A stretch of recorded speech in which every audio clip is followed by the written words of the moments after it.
How's it going, bros and hoes? This is Aaron the Pedantic, and today we're going to be talking about the errata changes with Wizards of the Coast in 5th edition D&D.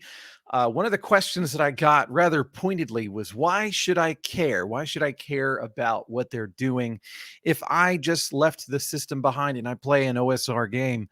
Do y'all not have anything better to do than to complain about what they're doing now? Who cares? And the answer to that is really pretty simple. First off, for me to talk about something, it doesn't mean that something has to personally affect me or for me to be really upset about it or, have any particular serious feelings about the whole thing. It doesn't require that. All that it requires is for me to be finding it an interesting subject to discuss. I like discussing ideas. As it turns out, though, this is something that is going to affect me. I'm a guy who's in his 30s, and I play with people that are anywhere between the ages of 20 and 50 right now ish. 50, actually over 50. So I play with a lot of different people, and I'm going to be playing with a lot of different people because I plan on playing in the hobby for a long ass time. And, I'm not, already, a foot in the door when it comes to moving on to the next side of, existence or anything like that, to my knowledge. So that means that whatever is happening now and is formulating the way that people are looking at the game now is going to be my future. Those are the people that I'm going to end up playing with and being around and all those kinds of things. Whenever I play in people's games, there are certain things that are going to be informed to them by the games that they've been through or the games that they're seeing. And I kind of have to pay attention to that if I want to know what to expect and have any kind of input on what that's going to look like. And so to J. Scott Garibay, yes, you're right. That's one of the reasons why I said that what you said about, wanting to have your voice in all of this matters, but I still don't think that means I have to play 5e right now. Anyway, so I care about future generations of players. I could go into the fact that, hey, I've got kids and my kids are going to be playing, from henceforth and whenever possibly. And I would like for them to have a good game and all that kind of stuff. But I'm not going to go into all that. You don't have to care, but that's why I care. So if you come knocking on my door and say, hey loser, why do you care about what they're doing? There's your answer. It's because it's going to affect me personally. But even if it didn't, go fuck yourself. I have opinions and I'm going to share them. So the thing that I wanted to talk about other than that is, first off, kind of like what my opinion is with them wanting to make these changes. Now, they did release a clarification. Ray Winninger released a clarification trying to, ease things for people that are real upset, try and soothe them, make them feel better. And, we're going to go over that in a minute. But in general, what I wanted to say is that what they're really doing, the big reason that I think that it could be a bad thing is because there are certain depths of meaning that are being lost whenever they are starting to erode what it is to be this kind of monster or this kind of creature or to be this kind of fantasy race or whatever. Now, you can always use the point, hey, I homebrew. I don't care. I don't use this. It doesn't matter. Fine. That is perfectly fine. However, you cannot deny that whenever people do use a shared lore pool, whether it is an actual world that they're using with actual villages or actual modules or whatever the fuck, you cannot deny that whenever people are going to use the same kind of monster archetypes and things like that, that whenever they talk about those things, between each other, there is certain value, certain meaning that is being transferred from one person to the other that doesn't have to be coded with a whole bunch of, well, let me explain, it's going to be like this or like that. And there is value in having that kind of discussion and being able to have those kinds of moments whenever I play in a game of D&D that is using the kinds of beholders that we would read about. uh those kinds of games, whenever I am in D&D, whenever I'm playing a game of D&D and we see a beholder, there are certain things that are just instantly imparted upon me because of the experiences that we will have shared using that kind of beholder. And so whenever we try and erode what it is to be a beholder, then that means that that meaning gets lost. And there are going to be generations of people that aren't exposed to what it means to be a beholder and all that kind of stuff. So as much as we can always say, well, that's a beholder in this world or that world, that's a beholder in my world, and it doesn't have to be the same or whatever. The fact is that whenever we can have that kind of meaning to express to each other, it has a really serious value to it. I'll give you a more concrete example. So a lot of people hate Critical Role. I get it.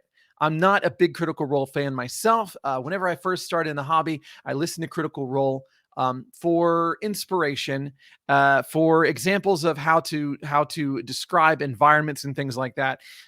Because you can give Matthew Mercer props in some ways, and he's not 100% perfect or anything like that. I'm not even a fan of his really, but he does do some things well. And one of those things that he did very well in one moment was a bit of time that he handled the company approaching a mind flayer. Now, he used a mind flayer, in my opinion, a way that was very interesting. Basically, this mind flayer was exiled from the community of mind flayers.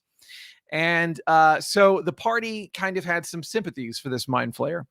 And so the question kind of arose whenever they created this shaky alliance with this thing. They were constantly feeling tense because the players knew what a mind flayer was. They knew what it meant to be a mind flayer. They knew that you really can't trust this thing completely. It does not empathize with you. It's alien. It just cannot do it. And so whenever this was transpiring, there was palpable tension in the game. And so whenever the other shoe dropped, because it didn't have to, Matthew Mercer could have said, oh no, he stands by you the whole time, it's fine.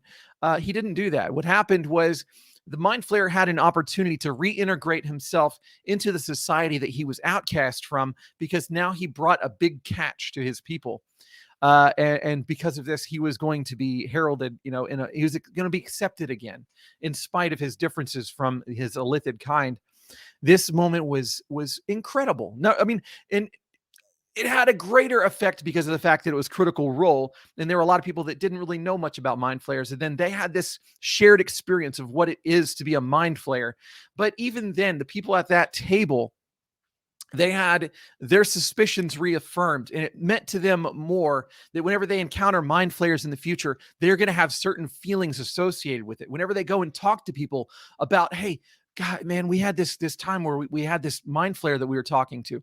That means something. It's not just a squid-like entity that has the ability to let out a mind scream that's going to hurt people, or to enthrall people, to devour their brains. That's not all that a mind flayer is. It's not all that it has to be.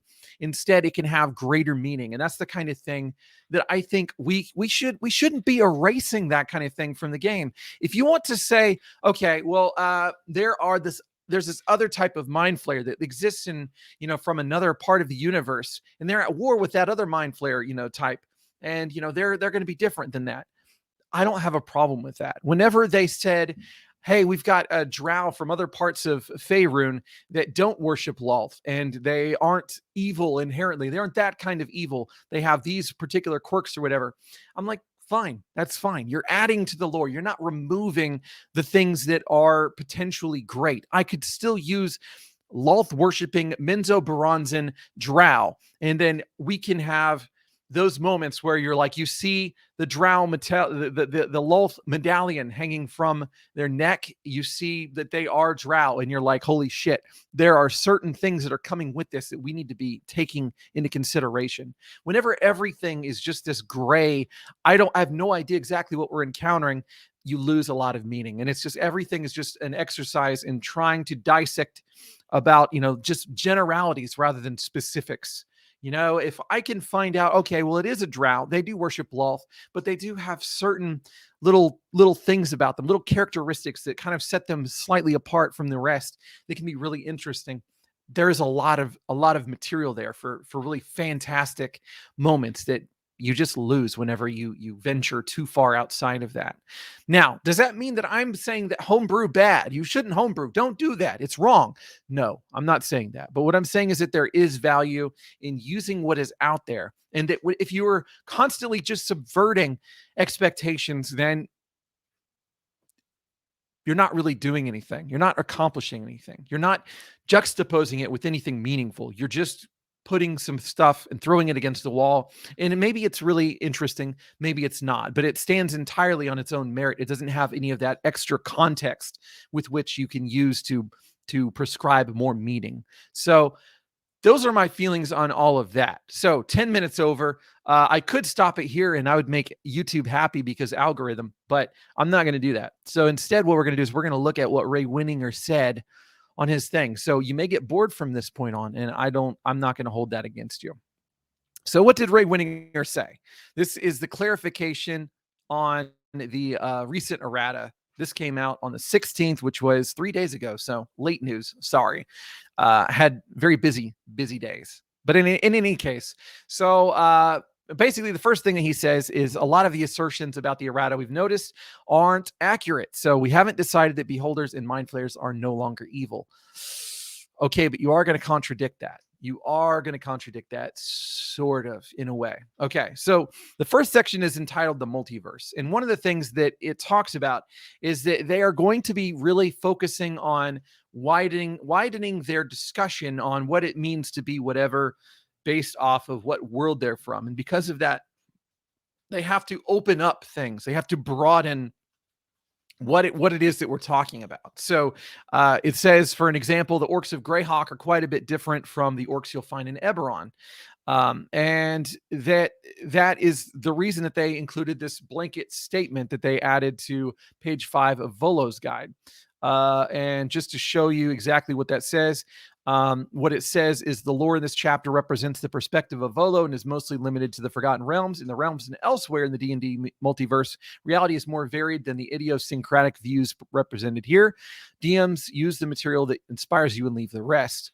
So here's the thing. Nobody really needed permission to do this. You never needed Big Daddy WotC to say, it's okay. You can create your own stuff if you want to. We're not going to punish you.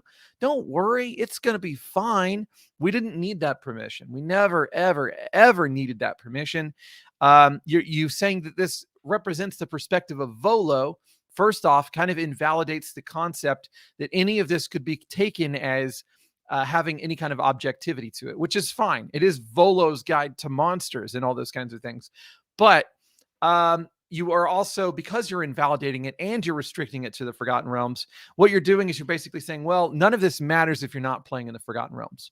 And you can do that. But at the same time, what I would prefer that you do is you focus on, this is what Forgotten Realms creatures are like. And then you can have your own version of Forgotten Realms. Sure, you can have a different world entirely, and it's going to be different. Sure, but don't take away the stuff that we're putting in there to begin with that may be flavorful, maybe something that we can have that shared experience and knowledge that I'm talking about. Instead, people can just be like, well, Volo was wrong. Sorry. And I think that that's really kind of lame. I think it's a really nice way of being able to dismiss any kind of complaints people have against them. It's weak sauce. I'm not really a fan. So this next section is on alignment. So they talk about how they've removed suggested alignments previously assigned to playable races in the PHB and elsewhere, such as most dwarves are lawful, most halflings are lawful good. So those kinds of things. And it says, well, we stopped providing those things a while ago because it's not useful, because you don't have to play those kinds of archetypes. In fact, a lot of times the ones that are the most interesting characters are the ones that are subverting those kinds of things. Well, I'm going to say that you're kind of wrong. I mean, you could say, yes, Driss Duorden is one of the most interesting and memorable characters because he subverts the archetypes of all of those things. But it's not just the fact that he subverts those archetypes. That is a correlation. The big thing that makes Driss memorable is not that he's different than all the other drow. It's what it means that because he's different than the other drow. It means these are the things that he went through in his lifetime. You know, Driss Duwarden being a good drow meant nothing to me without me having read what Menzo Baranzan was like, what his family was like, the kinds of things that they dealt with. And so if you're just going to throw it out there and be like, well, we're taking out these suggestions because you can subvert it and it's fine. Again, we didn't need your permission to do that, first off. And secondly, if you're a player who's never played D&D before, it's helpful to see that most dwarves are lawful, because then you can say, oh, okay, maybe that means that if I'm playing a dwarf, people are going to expect that I'm going to be lawful. And then I can decide whether or not I want to go along with that expectation. And I can not be surprised if the DM says, well, there isn't really good reason for you to not be lawful if you're a dwarf, unless something happened. You don't have that context now. It's being removed for just to appease people. And no, we don't need to do that. If you want to say, okay, well, it wouldn't apply to this particular kind of dwarf because they live in this other area and that area is just different, or they worship evil dwarf deity or whatever.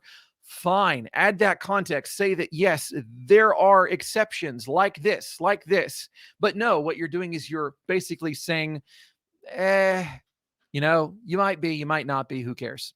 And to me, that is the sadness. So the last thing that it says there is about creature personalities. And it says that they removed a couple paragraphs suggesting all mind flayers or all beholders share a single stock personality. We've long advised DMs that one way to make adventures and campaigns more memorable is to populate them with unique and interesting characters. These paragraphs stood in conflict with that advice. We didn't alter the essential natures of these creatures or how they fit into our settings at all. Mind flayers still devour the brains of humanoids, and yes, that means they tend to be evil. Now, let's flash back for a moment. Whenever we said that they haven't decided that mind flayers are no longer evil, and yet you're saying, okay, well, they devour the brains of humanoids, and that means they tend to be evil. Okay, so that actually necessarily means that you're saying that they don't have to be evil. That all that it requires is that they eat humanoid brains. Well, guess what? Eating humanoid brains is not too terribly dissimilar from surviving by any other means that involves eating living creatures. And so if you add sentience to those creatures and everything, yeah, sure, there's some implications there.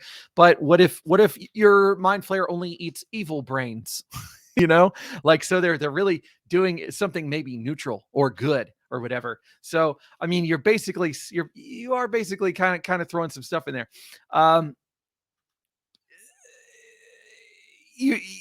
There's just there's no need for this, is basically what I want to go into. Having those stock personalities that they're talking about, yeah, you can add a disclaimer. This is not going to be like this for everything or whatever. And that's not quite so terrible. But whenever you remove flavorful text that adds in, I went through some more extensively what this entails that they've removed. Whenever you remove those things that are flavorful and have really cool meaning attached to them, then you're just screwing up the thing that some future generations could have, that they could have that shared experience, that feeling of, wow, it's a mind flayer. There's a lot of it, information that comes with that I can work with.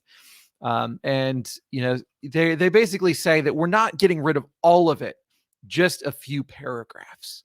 And I'm still not happy that you're removing those few paragraphs. That's all I'm going to say about that. So Ray, did you make me feel any better? Not really. Again, I'm not mad. I'm not upset. I'm not personally affected in that my game is going to be hurt. My personal game that I'm running is not going to be hurt by what Ray Winninger is saying right here, or that they're changing these things. I can still run the games just fine, but posterity is what I'm thinking about. I'm thinking about the future generations and all the people that come to my table and have no idea about any of these implications.